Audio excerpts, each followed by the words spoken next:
Politiki bivuga ko itandukanye bavandimwe ndetse n'ababyeyi ubutazasubirana burundu kubera politiki. Sudani igihugu cyahoze ari kimwe kigabanyijemo ibice bibiri kubera kandi politiki. Ubu Koreya igihugu cyahoze ari kimwe kivuga ururimi rumwe n'umuyobozi umwe ciciyemo ibice bibiri birebana y'ingwe ndetse kandi ubu buri gice gihora cyifuriza ikindi kurimbuka. Nyuma yo kurebera hamwe ibi byose ndetse no kureba ibi byose byagiye bibera ku isi, cyatumye nibaza ikibazo nyamukuru kibaza kiti ese niki cyaba cyaratumye Koreya y'Amajyaruguru itandukana na Koreya y'Amajyepfo, maze icyahoze ari igihugu kimwe cya Koreya kikavamo ibice bibiri, aho kimwe bivuga ko kiyobowe mu isura y'ubunyagitugu, ikindi kikaba kivuga ko ari igihugu giteye imbere cyane. Mu gusubiza iki kibazo byatumye nifashisha ibitabo The Encyclopedia, The World Book Encyclopedia, volume ya 11, urupapuro rwa 375 kugeza ku rupapuro rwa 377. Igitabo byangoye cyane kugira ngo nkibone ngifate mu kiganza cyanjye, kuko byansabye kugenda nogoga ibibaya, ibishanga ndetse n'imisozi kugeza ubwo ngeze mu ishuri ryisumbuye nizemo umwaka w'amashuri wa gatandatu amashuri yisumbuye, maze ngera mu isomero ryabo nsanga niho giherereye. Naragisomye nitonze neza, ndagitotora ndetse nifashishije ijoranganzo ndetse n'ijoranyandiko, njorora buri kimwe. Iyi ni Joli Media TV, nge nkaba ukwikunda Ignace Joli ubategurira iki kiganiro. Koreya yahoze ari igihugu kimwe kugeza ubwo Ubuyapani bwakoronizaga Koreya, bwari mumaze gutsindwa mu ntambara y'isi ya kabiri, maze Koreya ako kanya ihita itangira kwigabanyamo ibice bibiri bitewe hanini nuko Leta Zunze Ubumwe z'Abasoviyete zari zafashe igice kigana ku majyaruguru, maze igice cy'amajyepfo gifatwa n'ingabo za Leta Zunze Ubumwe za Amerika. Muri iri gabanywa Abasoviyete ari bo Burusiya bw'ubu bwahise bufata igice cy'amajyaruguru, naho ingabo za Leta Zunze Ubumwe za Amerika icyo gihe zahise zifatira igice cy'amajyepfo. Tubibutse ko Leta Zunze Ubumwe za Amerika zagenderaga ku mahame ya gikapitalisite, naho Abasoviyete nk'uko mubisanzwe mubizi bagenderaga ku mahame ya gikomunisite. Ibi byari bigiye kuba ihangana rikomeye cyane, ihangana ryari rigiye guhuza Leta Zunze Ubumwe za Amerika n'Abasoviyete. Urugero rwiza rw'uburyo iri hangana ryagize ingaruka nyinshi ku isi. Intambara y'isi ikimara kurangira, Abasoviyete n'Abanyamerika bagerageje kunga Koreya ariko biranga birananirana. Ahanini si ibi byaterwaga n'iki? Wibuke nakubwiye ko Koreya y'Amajyaruguru ni igice cyari cy'amajyaruguru ya Koreya byari bamaze gufatwa n'ingabo z'Abasoviyete, mu gihe igice cy'amajyepfo cyo cyari kiriganjemo ingabo z'Abanyamerika n'uruhande rwabo bagenderaga ku mahame ya gikapitalisite. Aha rero mu majyaruguru bagenderaga ku mahame ya gikomunisite, Abasoviyete bari bamaze kubagezamo. Aha ngaha hari hagiye guturuka ihangana rikomeye cyane ko amahame ya gikapitalisite n'aya gikomunisite ari amahame yari atangiye guhangana. Ibi byatumye Koreya y'Amajyaruguru by'umwihariko abaturage bayo banga kuyoboka Abakoreya kwiyunga n'igice cyabo cy'abavandimwe babo bepfo Koreya y'Amajyepfo, maze ibiti bibyara ibihugu bibiri nyamara bari barahoze ari igihugu kimwe. Nyuma y'ibi kandi umuryango w'abibumbye UN, United Nations, ubifashijwemo n'Abasoviyete bagerageje kunga Koreya maze biranga nabwo birananirana. Loni ifata icyemezo cyo kugeza ikibazo cya Koreya mu muryango w'abibumbye mu nteko yo mu 1947. Loni ifashe umwanzuro ko igomba gukoresha amatora muri Koreya, maze ngo Abanyakoreya bose bakitora guverinoma imwe yagombaga kubayobora, ikaba ari Koreya kongera gusubira igihugu kimwe.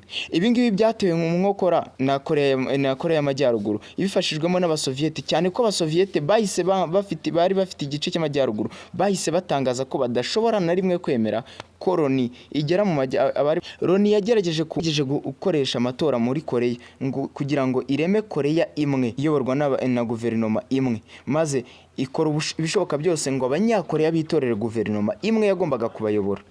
Abasoviyete nabo bakibitera mu jisho bahise bafata igice cy'amajyaruguru banga ko Loni igeramo, maze abari bahagarariye Loni ubwo batari kugera muri Loni. Loni yashatse gukoresha amatora muri Koreya y'Amajyaruguru ndetse na Koreya y'Amajyepfo ngo bareme Koreya imwe iyobowe na guverinoma imwe, maze ikora ibishoboka byose ngo Abanyakoreya bose bazitorere guverinoma imwe. Ibi kitangira kubigerageza, Abasoviyete bari bafite igice cy'amajyaruguru banze ko bahari bahagarariye Loni bagera muri Koreya y'Amajyaruguru. bakimara kwanga kugarariye Loni bagera mu majyaruguru nta kindi cyagombaga gukorwa usibye gutuza nyine Korea ikigabanyamo ibice bibiri. Bidatinze muri Korea y'Epfo mu 1948 abari bahagarariye umuryango w'abibumbye bakoresheje amatora mu baturage ba Korea y'Epfo kugira ngo bayihitiremo abagombaga guhagararira ndetse bakanayobora Korea muri rusange. Usibye kandi kuyobora bagombaga no gutora inteko nshinga amategeko. Nyuma yo gutora inteko nshinga amategeko nayo nta kindi yagombaga gukora usibye gushyiraho itegeko nshinga, itegeko risumba yandi yose. Bidatinze nyamara mu gihe muri Korea y'Amajyepfo muri 1948 bari muri aya matora, bidatinze mu kwa karindwi inteko ishinga amategeko yatoye Bwana Sungman Lee nka perezida wagombaga kuyobora Repubulika ya Korea yari ishinzwe ku itariki ya 15 z'ukwezi kwa munani. Mu yandi magambo ku itariki ya 15 z'ukwezi kwa munani Sungman Lee yatorewe kuba perezida wa Korea y'Amajyepfo, mu gihe nyamara mu majyaruguru naho batari bicaye ubusa. Abakomunisiti ku itariki ya 9 z'ukwezi kwa 9 batangaze ishinga rya Democratic People's Republic of Korea, ari nayo twitirira Korea y'Amajyaruguru kuri ubu. Gusa icyabaye nk'igitangaza muri ibi byose nuko buri gice cyose cyari kimaze gushingwa nka leta cyakomeje kwiyitirira ko ari cyo kiyoboye Korea yose. Hirya y'ibi byose nk'aho ibi ngibi nabyo ubwabyo bitari bihagije, bidatinze kuwa 12 mu kwa 12 mu 1948 Leta Zunze Ubumwe z'Abasoviyeti itangaza ku mugaragara ko bataye zose za gisirikare z'Abasoviyeti zavuye mu majyaruguru ya Korea. Maze Leta Zunze Ubumwe za Amerika nazo ntabwo zahise zitinda, ahubwo nazo zahise zitangira gucyura ingabo zazo zari ziri kambitse mu butaka bwa Korea y'Amajyepfo. Batayo ya nyuma ya Leta Zunze Ubumwe za Amerika yavuye mu 1900 muri Korea y'Amajyepfo mu 1949. Aha nyamara nta kintu byari bije gukemurira amakimbirane yari yamaze kwirema hagati y'Abanyakoreya, Korea y'Amajyepfo ndetse na Korea y'Amajyaruguru, abahoze ari abavandimwe. Wibuke nakubwiye ko buri gice cyose cyashinzwe, yaba ari Korea y'Amajyaruguru y'amadini maze gushingwa ivuga yuko ari ihagarariye Abanyakoreya bose. Korea y'Amajyepfo yari yobowe na Sungman Lee, nabo bakomeje kwiyitirira ko ari bo bahagarariye Abanyakoreya bose. Ibi rero wari umwuka mubi wari waramaze kwirema mu Banyakoreya bwa umwuka w'intambara wari urimo uratutumba. Bidatinze ingabo za Leta Zunze Ubumwe za Amerika zikimara kuva muri Korea nta kindi cyakurikiyeho. Nyuma y'amezi make ingabo zikimara kugenda za Leta Zunze Ubumwe za Amerika, bidatinze mu kwezi kwa gatandatu mu 1950 amabato ya Korea y'Amajyaruguru yahise ndetse afata intwaro yerekeza muri Korea y'Amajyepfo. Umugaragaro Korea zombi zitangira intambara yeruye.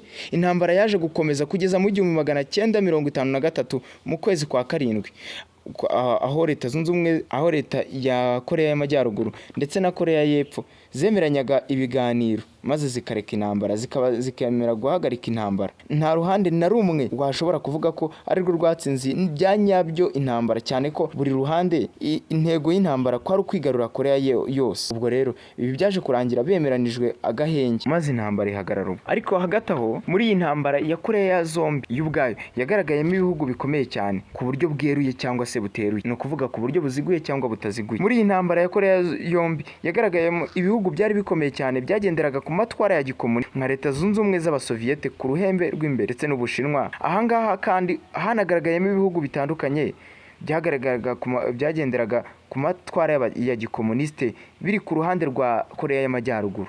Mu gusoza nge nakubwira ko cyangwa se mu gihe waba ufite inyunganizi ushobora kutwandikira muri comment. Nge nditwa Ukwikunda Ignace Jolie, hanyuma iyi ni Jolie Media TV. Salam shalom.